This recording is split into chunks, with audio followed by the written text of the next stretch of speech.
Jaya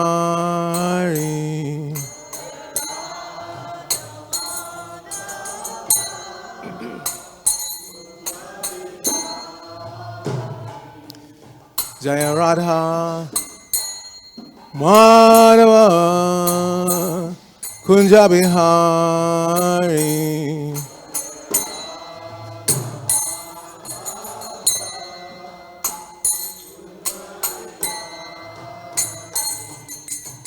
Gopi Janavallabha Girivaradhari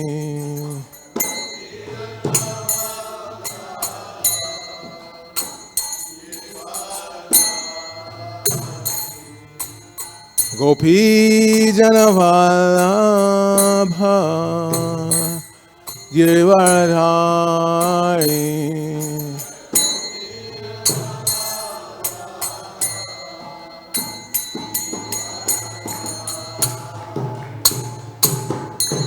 Yashodanandana Brajajanaranjana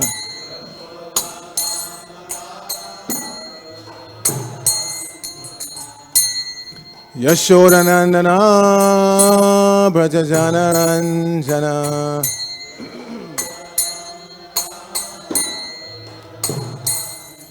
Jamuna Tira Vanachari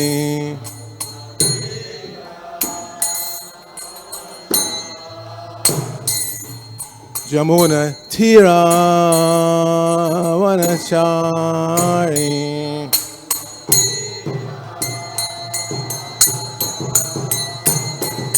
Jaya Radha Madhava Kunja Bihari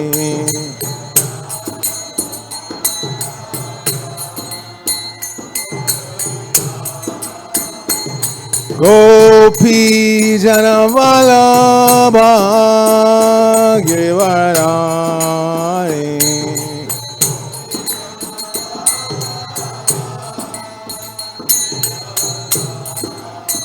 Gopi Janavallabha Girivaradhari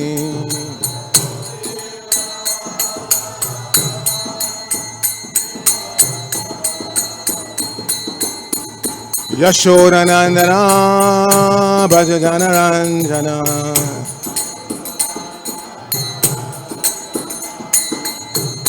Yashodanandana Brajajanaranjana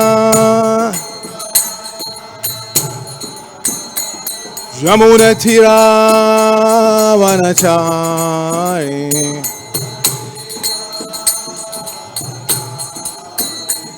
Jamuna Tira Vanachari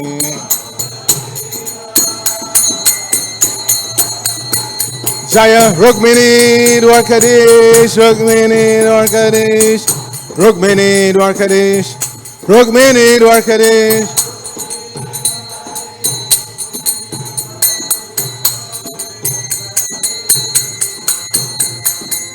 Jaya Jagannath, Jaya Jagannath, Jaya Baladeva, Jaya Subhadra.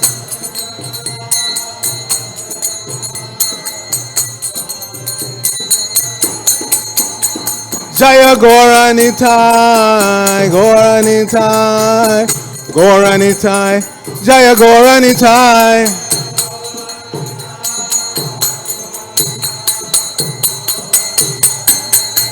Jaya Jaya Prabhupada, Prabhupada, Prabhupada, Jaya Prabhupada.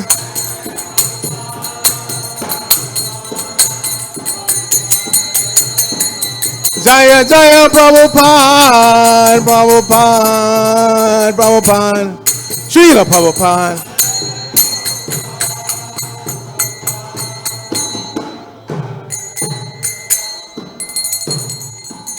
Gaur Premanandi, Hari Hari Bol, Jaya Om Vishnupad, Paramahansa, Padavrajak Acharya, Asatura Sata Sri Śrīmad, ISKCON BBT Founder, Charya Divine Grace, AC Bhaktivedanta Swami Maharaj Prabhupada Ki Jai. Nitya Leela Pravishna, Om Vishnupad is Divine Grace, Srila Bhakti Siddhanta Saraswati Thakur Prabhupada Ki Jai. Ananta Koti Vaishnava Vrinda ki jai. Nam Acharya Srila Haridas Thakur ki jai. Prem se Kahosh Krishna Chaitanya Prabhu Nityananda Shri Advaita Gadadhara Shri Vasudeva Gaur Bhakta Vrinda ki jai. Shri Shri Radha Krishna Gopa Gopadan Shama Kunda Radha Kunda Giri Govardhan ki jai. Shri Brajamuva Namanam ki jai. Shri Navadip Mayapurdam ki jai. Shri Lachal Jagannath Puridam ki jai. Ganga Mai ki jai. Jamuna Mai ki jai. Bhakti Devi ki jai. Srimati Tulsi Maharani ki jai. The most beautiful lordship. Shri Shrugmini Dwarkadish ki jai. Shri Shrugmini Dwarkanath ki jai. Shri Shri Jagannath Baladev Subhadra ki jai. Shri Shri Gaur Nitai ki jai. Samabeta Bhaktivinoda ki jai. Going back to home, back to Godhead ki jai. ISKCON Los Angeles Yatra ki jai. Brihamadanga Transcendental Book Distribution ki jai. International Food for Life. Transcendental Prasadam Distribution ki jai. Shri Harinam Sankirtan ki jai. Nitai Gaur Premanandi. Hari Hari Bol. All glories to the assembled devotees. All glories to the assembled devotees. All glories to the assembled devotees. All glories to Shri Shri Guru and Gauranga. Glory Srila Prabhupada.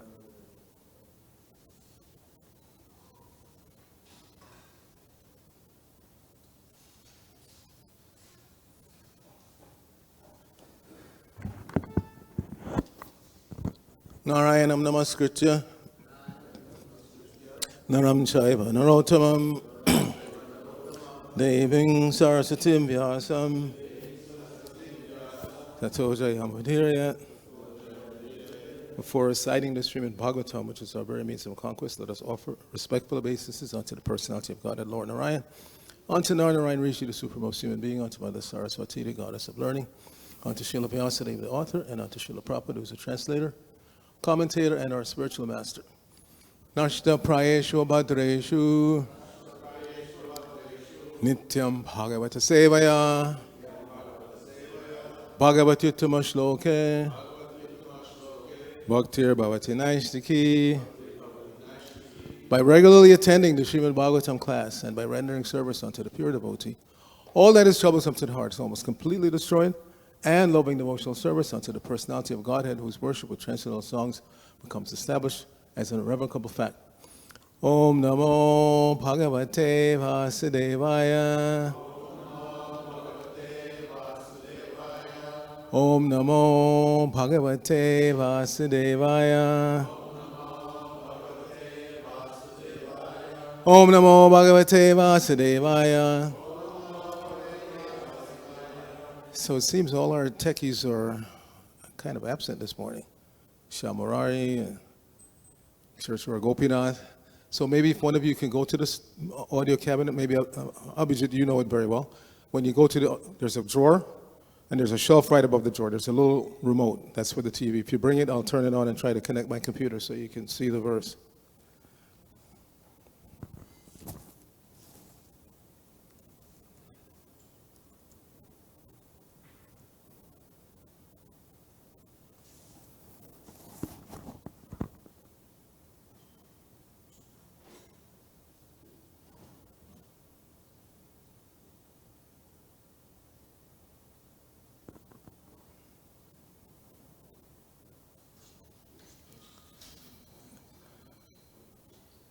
On the shelf above the drawer, there should be a slim black remote for the TV.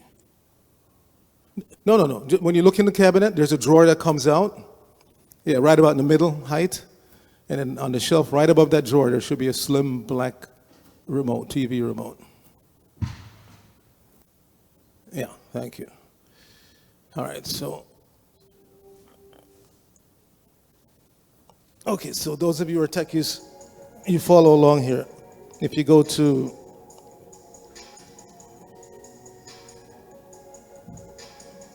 Source, then you go up, and then you select PC on TV. And then you go to Mac, if you have a Mac, or if you have a Windows PC, you go to Windows, and then you click. And then on the Mac, if you have a Mac, you go to System, Settings, you go to Displays, and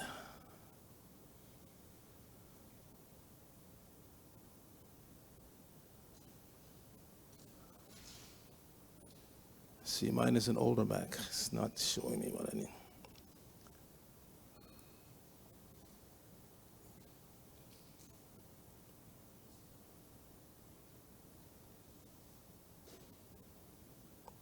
It's only giving me the Apple TV option.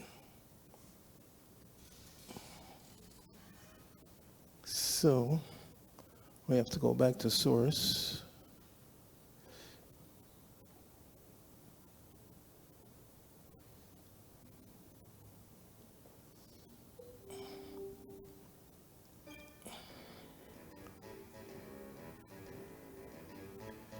Oh, I know what's going on.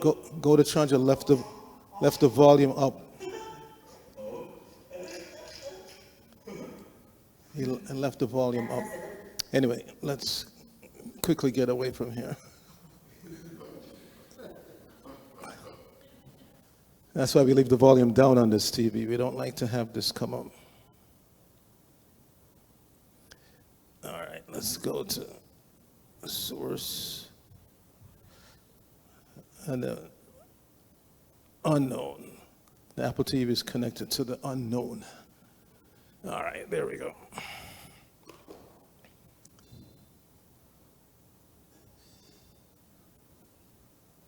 Is that big enough? Let's make it a little bigger. So we go to Zoom, and let's make it.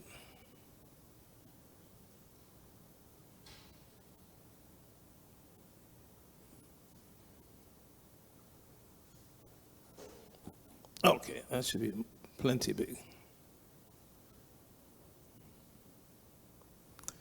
Okay, so we're continuing reading from the third canto of the Śrīmad-Bhāgavatam, chapter 26, which is entitled Fundamental Principles of Material Nature. And today's text is 40. Dyotanam, pacanaṁ, pānam, adanaṁ, hima-mardanam, tejaso vṛttayas etāḥ, śoṣaṇaṁ kṣut dyotanam, pacanaṁ, pānam, adanam, hima-mardanam, tejaso vṛttayas etāḥ, śoṣaṇaṁ kṣut dyotanam, pacanaṁ, pānam, adanam, hima-mardanam, tejaso vṛttayas etāḥ, śoṣaṇaṁ kṣut. Please chant.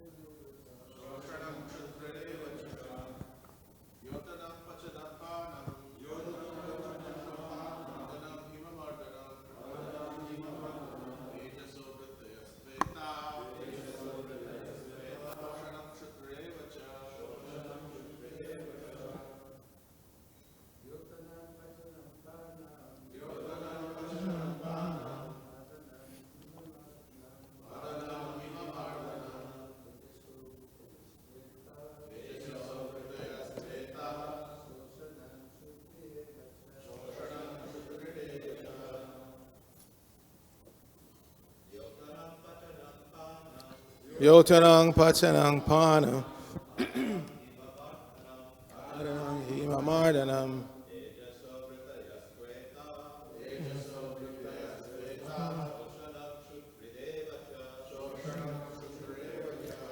Vaishnavis. Dyotanam, pacanaṁ, pānam,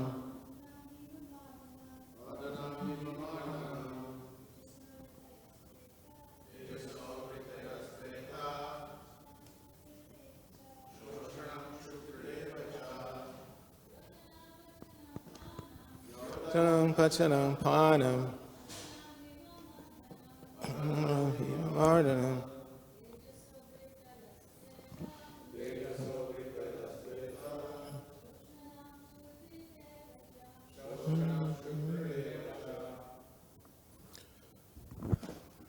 okay, synonyms. Dyotanam, illumination. Pacanam, cooking, digesting. Pānam, drinking. adanam, eating, hima-mardanam, destroying cold, tejasaḥ, of fire, vṛttayaḥ, functions, to, indeed, etāḥ, these, śoṣaṇaṁ, evaporating, kṣut, hunger, trit, thirst, eva, also, cha, and. Srila Prabhupada's translation for this verse. Fire is appreciated by its light and by its ability to cook, to digest, to destroy cold, to evaporate, and to give rise to hunger, thirst, eating, and drinking. Please repeat. Fire is appreciated by its light and by its ability to cook, to digest, to destroy cold, to evaporate, and to give rise to hunger, thirst, eating, and drinking. Srila Prabhupada's purport. The first symptoms of fire are distribution of light and heat, and the existence of fire is also perceived in the stomach. Without fire, we cannot digest what we eat. Without digestion, there is no hunger and thirst or power to eat and drink. When there is insufficient hunger and thirst, it is understood that there is a shortage of fire within the stomach, and the Āyur-vedic treatment is performed in connection with the fire element, agni-māndyam. Since fire is increased by the secretion of bile, the treatment is to increase bile secretion. The Āyur-vedic treatment thus corroborates the statements in Śrīmad-Bhāgavatam. The characteristic of fire in subduing the influence of cold is known to everyone. Severe cold can always be counteracted by fire. Nama Om Vishnu Padaya Krishna Prasthaya Bhutale Śrīmati Bhaktivedanta Swami Nityanamine Namaste Saraswate Deve Gauravani Pracharine Nirvishesha Shunyavani Paschachidesharine Om Agyana Timirandasya Gyananjana Shalakaya Chakshur Unmilitam Jaina Tasmai Shri Gurave Namaha Shri Chaitanya Manobhishang Shnapitang Jaina Bhutale Swayam Rupa Kadamayam Dadati Swapadantikam Vandehang Shri Guru Shri Yutapada Kamalam Shri Gurun Vaishyavangscha Shri Rupam Sagajatam Sahagana Raganatan Vitam Tang Sajivam Sadvaitam Savadutam Parijana Sahitam Krishna Chaitanya Devam Shri Radha Krishna Padan Sahagana Lalita Shri Vishakhan Vitangscha Hey Krishna Karuna Sindhu Dina Bando Jagatpate Gopesha Gopika Kanta Radha Kanta Namosate Tapta Kanchana Gorangi Radhe Vrindavaneshwari Vrishabhanu Sute Devi Pranamami Hari Priye Vancha Kalpatarubhya Shah Kripa Sindhubevacha Patitanang Pavanebhyo Vaishnavebhyo Namo Namaha Jai Shri Krishna Chaitanya Prabhu Nityananda Shri Advaita Gadadhar Shivasadi Gaur Bhaktivinoda Hare Krishna Krishna Krishna Hare Hare Hare Rama Rama Rama Hare Hare. So, the chapter is entitled Fundamental Principles of Material Nature. So first word, fundamental, what does that mean? As a noun, basic or core, foundational. So fundamental, principle, what is a principle? They would define it, if you look in the dictionary, a truth, concept, they even say speculation, but we don't accept speculation. Kapila Dev is not giving us speculative knowledge here. He's giving us truth, so we would accept that first definition, truth. And then material nature.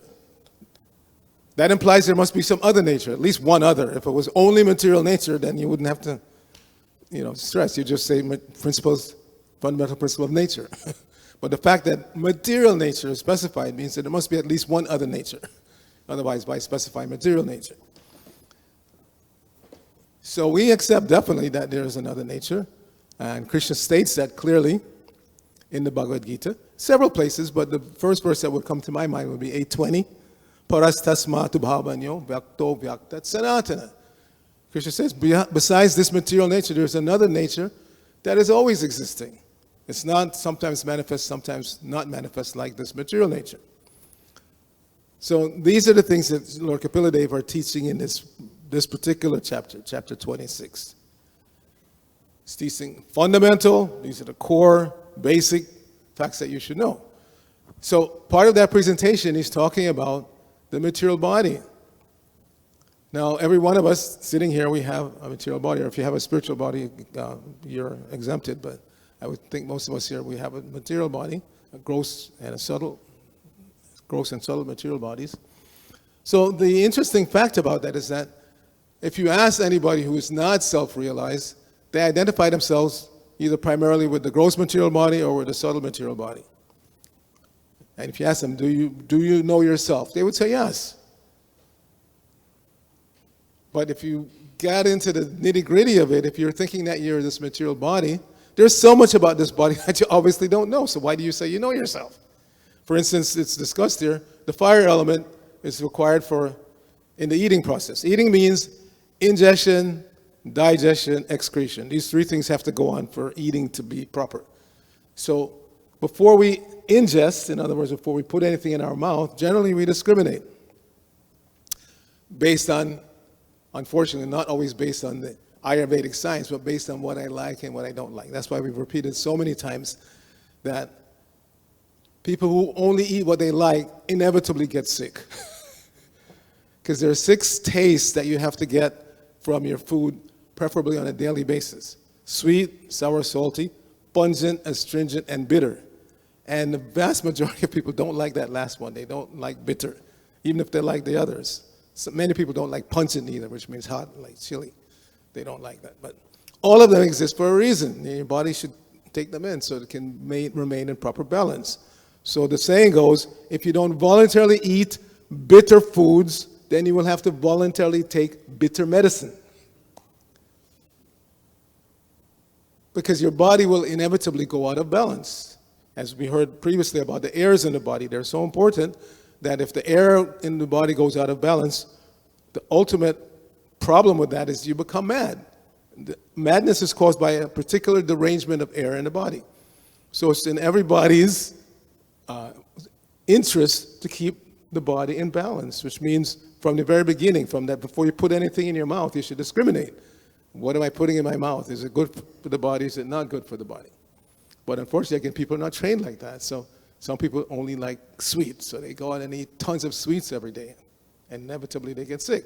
Some people like predominantly salty, so they go out and eat salty foods all day, and they never get the other taste, and then they go out of balance. Or they like mixture, like nowadays, I haven't tried it yet, but there's some ghost potato chips that are very popular, potato chips that are very, very spicy, and a lot of people eat that, and inevitably you eat just that most of the day, you're going to get some. So ingestion, you have to use discrimination. And the classic example of that is if you go in the eastern side of the world, like countries like Thailand, where they still have a lot of monasteries, you have a lot of monks. So they go out, they have a tradition, they go out every day with their begging bowls, and people put edibles in there. So we've asked them, this kind of bodies have asked them, why do you guys eat meat? I mean, your Buddhist monks, one of the main tenets of Buddhism is ahimsa, non-violence. Why? Well, we go out and beg whatever people put in the bowl, we eat. If they put meat, we eat it. If they put vegetables, we eat it. So we asked them, if they put stool, would you eat it? No, but that means you're discriminating. It's not just whatever somebody puts in your bowl, you eat. You're discriminating. If somebody put stool in your bowl, you wouldn't eat it. If they put rocks in your bowl, you wouldn't eat it. You're discriminating. So fine-tune that discrimination and avoid things that are restricted by the Shastra. Even if you don't accept the Vedas, Lord Buddha, as we sing about him in Dashavatar, Nindasi Yagya Vidar Aha Shruti Jatam. He rejected the Vedas because people were using the Vedas as an excuse for eating meat. Oh, in the Vedas there's animal sacrifice. So Nindasi, he rejected the Vedas. But he promoted this business of non-violence. So if you eat foods that are violently obtained, specifically animal flesh, then it's going to have repercussions. And one of the main repercussions that we learn from the Vedas is that Those whose consciousness are so low that they don't see any problem in cutting the throat of an animal and eating its flesh, inevitably their consciousness becomes so low they don't see any problem in killing other human beings. And that's what's going on all around the world. People are so much, what we used to say jokingly in New York at least, we used to call people meatheads. They're so dumb. If somebody's dumb, you call them a meathead. And there's a connection there. If you eat meat, then you actually become dumb. You may get an A on your SATs, but in terms of living in this world, you're dumb because you don't see the repercussions of violently obtaining food. It comes back in the form of violence against human beings, and actually violence against yourself. You can't understand anything if you eat flesh foods, ultimately. And Purport Maharaj says that in the 10th canto. Nivritta upagiyamana. Bhavoshita shrotamanobarama. Ka uttamasloka gunanavarda. Puman virajeta bina pashugna. So Prabhupada says that pashugna, pashu's animal, guna means killer. It's two ways can it be interpreted. If you actually kill animals, like many people do, or you're killing yourself. Pashugna. So if we understand these fundamental principles of material nature, then we don't become pashugna. We don't kill animals and we don't kill ourselves, meaning that we don't make the wrong decisions in life. So again, eating is fundamental. Everybody has to eat. Before you eat, you should discriminate, what am I putting in my mouth? Because after ingestion comes digestion, which is mentioned today. The fire element is important. If you don't have enough fire in the body, then you won't digest properly, and then you won't get the desired result of eating, or one of the desired results is nourishment, to keep the body nourished. So we're very fortunate. Srila Prabhupada has not only given us the spiritual diet, prasadam, but specifically he told us what to eat and what not to eat. Of course, he did mention that when you live in the temple, you should offer what Krishna likes. Don't speculate. Krishna, there's a diet that's been, since time immemorial, outlined for Krishna. Rice, dal, sabji, But, it's not limited to Indian foods. I've told this story many times when I used to live in San Diego. We used to do a program in Tijuana every Friday. A particular nice family there, a Mexican family. And they were struggling to make dal, rice, chapati. So after a few weeks of going and eating this not so nice dal, rice, I said, why are you trying to make Indian food? Make what you normally make. What does Mexicans normally make? Quesadillas, chili rellenos, like that. Of course, vegetarian, no meat. So they were happy. They started making that. It was so wonderful. What a difference between struggling to make Indian food and making what's native to your part of the world, wherever you come from. Of course, again, it has to be vegetarian. So digestion is accomplished by this fire element that is being talked about. Sometimes, like I said last class, we're taking this as a very technical side of the Bhagavatam. No, it's not technical. It's just information. Lord Kapila Deva is giving information that we need to live nicely in this world and qualify to go to the other nature. As we mentioned, Krishna says, this is not the only nature here.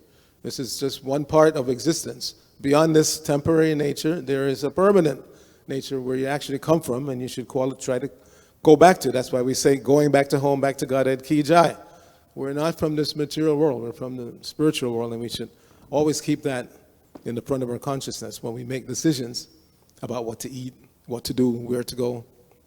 So Prabhupada mentioned, especially in this season, it's relevant, that if you can't, this is something coming from Charnika Pandit, if you can't decide whether to eat or not to eat, don't eat, except in December. So what does that mean? When the weather gets cold, even if you don't feel like eating, you should eat, because your body needs that energy to function properly. So normally, if you don't have appetite, don't eat. Wait till the fire comes up. But in the colder months, even if you're not feeling strong, you should eat something because your body needs energy.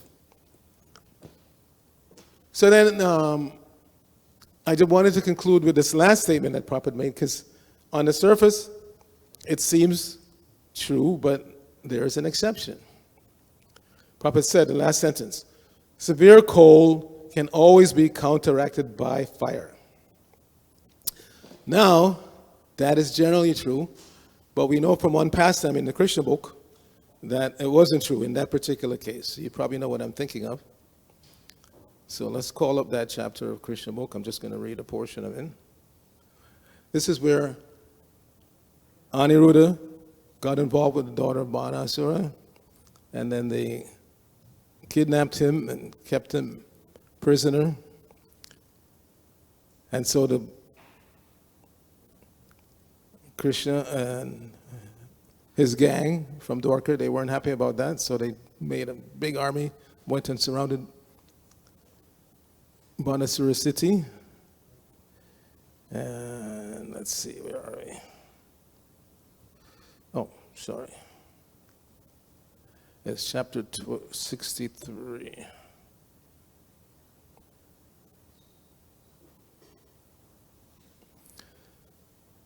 So they surrounded Banasura city. And Banasura was a follower of Lord Shiva. So when the inevitable fight broke out, Lord Shiva, even though he's Vaishnavanam Yata Shambhu, he's the greatest Vaishnava, because his devotee, follower, Banasura, was in difficulty, he was obliged to fight against Krishna. So Bhishma fighting against Krishna is not the only case of devotees fighting against Krishna. Of course, this is all Krishna's arrangement. So, all right, let me make this a little smaller so it's easier to read.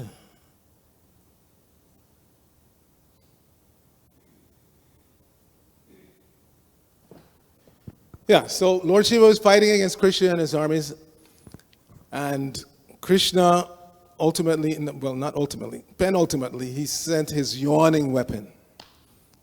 Krishna has a yawning weapon. When that weapon comes at you, you feel tired, you yawn, and you fall asleep. So that's what happened to Lord Shiva. But then, Banasura was really in difficulty, and Lord Shiva woke up again, and he sent his ultimate weapon, which is known as the Shiva-dwara. And what is the nature of Shiva-dwara?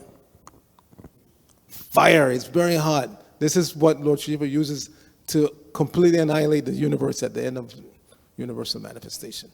Fire personified came and was burning everything. And how did Krishna counteract? Narayana-dwara. And what is the nature of Narayana-dwara? Cold. So this last statement that Prabhupada made is true, except when Krishna doesn't want it to be true, which is true of everything. Any truth that you can pick, if Krishna doesn't want it to act, it won't act. That's why Krishna is known as Swarat. He's completely independent. He doesn't follow the laws of material nature. He creates the laws of material nature, controls them, and he can break them whenever he wants. So normally, as Prabhupada said, fire will overcome cold. Everybody knows that. But in this case, it didn't. So the Shiva-dwara was so hot, it was ready to burn everything, but Krishna sent his Narayana-dwara, which is extreme cold. And gradually the Shiva-dwara lost his temperature, and he became so cold, he surrendered, and he offered prayers to Krishna. So I just wanted to read a couple of paragraphs of his prayers, which are very, very nice to meditate on. Because we're supposed to meditate on Krishna constantly. Smartavyam satata Vishnu, Smartavyam najatuchit. Always remember Krishna, never forget Krishna. So this fight was so intense that news spread all over the universe, and all the demigods came to watch. Just like now they have MMA.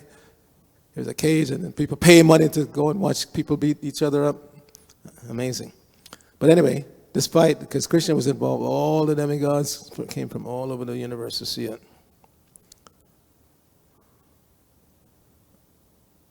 Okay.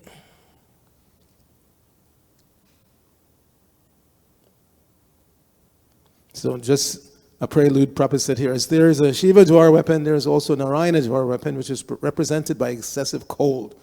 When there is excessive heat, one can somehow or other tolerate it. But when there is excessive cold, everything collapses. This is actually experienced by a person at the time of death. At the time of death, the temperature of the body, first of all, increases to 107 degrees Fahrenheit. And when the whole body collapses and immediately becomes as cold as ice.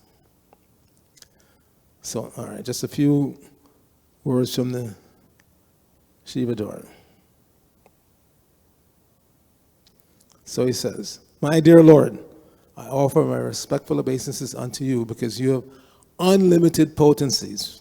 Remember that, Krishna has unlimited potencies. "No one can surpass your potencies, and thus you are the Lord of everyone. Generally, people consider Lord Shiva the most powerful personality in the material world." This is Lord Shiva's personal weapon, the Shiva-dwar, saying this. So when you go out and people tell you, no, Mahadeva is supreme, point them to this. Generally, people consider Lord Shiva the most powerful personality in the material world. But Lord Shiva is not all-powerful. You are all-powerful. And here's the fellow, personification of heat. He's trembling, but he's giving these cogent prayers. "This is factual. You are the original consciousness or knowledge. Without knowledge or consciousness, nothing can be powerful."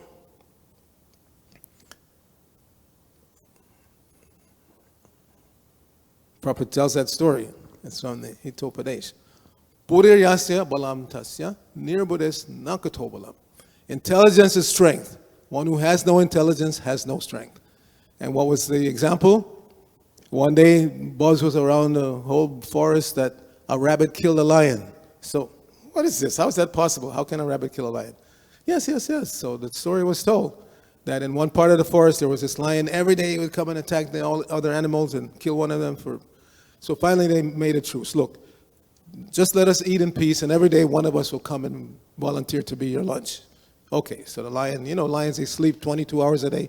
They only go hunting a couple hours. So he was sleeping, and then lunchtime, he woke up one day and, "Where's the lunch?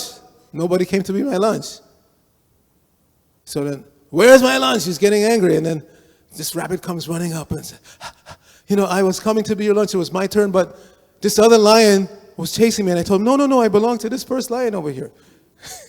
So he said, "Who is that? Who is that who dares to try to take my lunch? Where is he?" So the rabbit said, "Come, follow me, I'll show you. He's over there." So he brought him to a well, and he said, "He's in there, look." And the lion looked, and he saw his reflection. "What?" So he roared, and of course the echo came back, and he jumped in, and he died. So, Buddhayasya balang tasya nirbuddhis nakato balam. Intelligence is strength. One who has no intelligence has no strength. And we see that all over the world. Generally, especially in these autocratic countries, the leader is some little guy, surrounded by all these big guys who could tear him apart in an instant. But because he's the brains behind the operation, "You, go do that, kill that person, do that," and then they do it. Duh. It's like, they don't stop to think. We could collectively or individually get rid of this guy at any moment. But because he's intelligent, he has so many layers of protection. You're watching him, and he has somebody watching you, and somebody watching that person. So it's very difficult. All right, so just something else. And then we'll end here. A little more from the Shiva-dwar's prayer. He says, "A material thing may be very powerful, but without the touch of consciousness, it cannot act.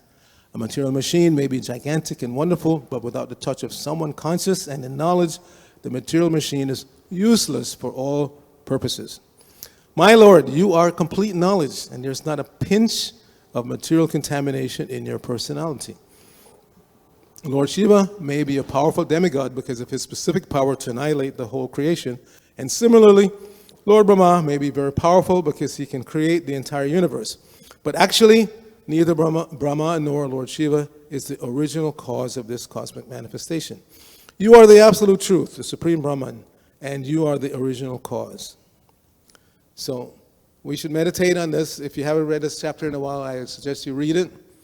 These prayers are full of so much nice philosophy that we can meditate on. And as we know, this is the beginning of Krishna consciousness. It's to think about Krishna, his position as being outlined here, his potencies, and especially in this month, we're thinking about him in his Damodar form. It seems a little incongruous. We're worshiping, just like yesterday was Govardhan Puja, we're worshiping Krishna in a little later form. He was 7 years old when he held up the bile, but at the same time we're worshiping him in his baby form as Damodar. So Krishna has unlimited pastimes, and they can occur apparently simultaneously. And they do occur, because Prabhupada said it's like a roadshow. As soon as something starts in this universe, it starts very next second in another universe, and it just keeps going around. So in some universe right now, Krishna is exhibiting this Damodar form. In other places, he's exhibiting the Govardhan Leela. So many Leelas to meditate on. We should meditate on Krishna constantly. Jai. Grantaraj Śrīmad-Bhāgavatam ki jai. Srila Prabhupada ki jai. Gaur Bhakta Vrinda ki jai. Hare Krishna.